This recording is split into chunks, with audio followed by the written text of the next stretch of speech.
I'm Kevin Myatt, and this is a little essay called The Cold War and the Snowiest Winter of Them All. Almost 5 feet of snow in as many weeks. The winter of 1959 and 60 remains a monument to what snow lovers yearn for and what snow haters fear most. By this date, in January 1960, only one snow had blanketed the Roanoke Valley, and there would not be any more for another 2 weeks. Surely many Roanokers must have thought the winter had passed, and spring was right around the corner. But it snowed on February 12th, and once or twice a week through the middle of March. Thrice more than a foot, piling up 57 total inches, a ridiculous amount akin to upstate New York. And there was even more in the surrounding countryside of Southwest Virginia. Imagine the fortune of choosing the winter of 1960 to start the South's first ski slope at the homestead. 1960 was not only a snowy late winter for Roanoke in Southwest Virginia, but also for much of the South.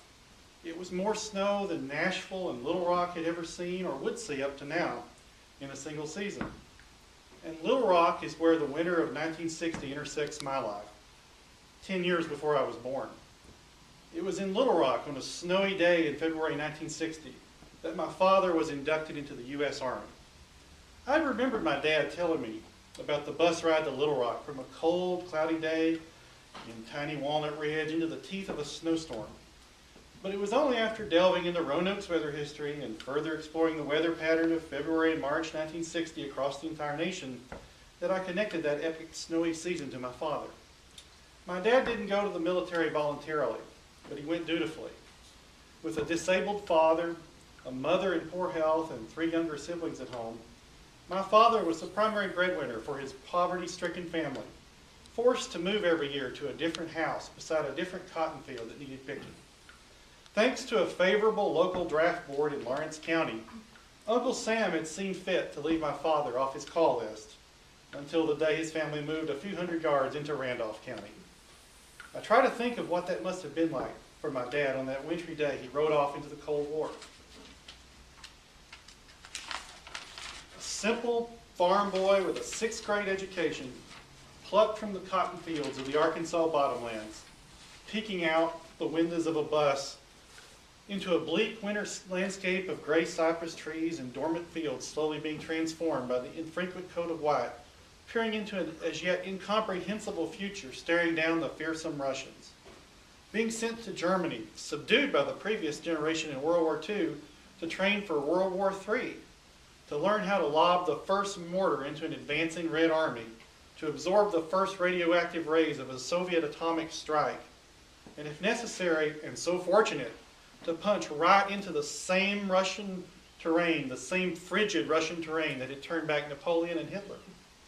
So much hung in history's balance across the globe in those early days of the 1960s. But so it did back home in what would become my family's history. A grandmother I would never meet feared her oldest son would find a Fraulein to replace the tall, sweet hillbilly girl he was dating from just over the Black River, where the fertile flat bottomlands give way abruptly to the rocky Ozark Hills. But neither the Fraulein nor World War III materialized, though it seemed painfully close on an August night in 1961 when the Soviets threw up the Berlin Wall. The motors were left running on troop transports in Schweinfurt, Germany, ready to roll my father and his fellow soldiers into the midst of hell on earth, and what probably would have been the end of the branch of the family tree on which I hang. My dad was honorably discharged after 2 years' service and returned to his life in northeastern Arkansas and into the arms of the hillbilly girl who'd become my mother. The timing of their union in 1964 displaced just enough by the U.S. Army to accommodate my birth in 1970. My dad held some bitterness toward the Randolph County Draft Board for uprooting his life in 1960. But he also always told me the Army was good for him, giving him greater discipline and a wider skill set, and a chance to see faraway corners of the world where cotton didn't grow. Yet, I'm sure he was haunted by memories of that snowstorm swirling out the bus windows on his way to his induction, and frigid nights in a sleeping bag burrowed into the deep snowpack of the German countryside. No wonder he hated snow so much.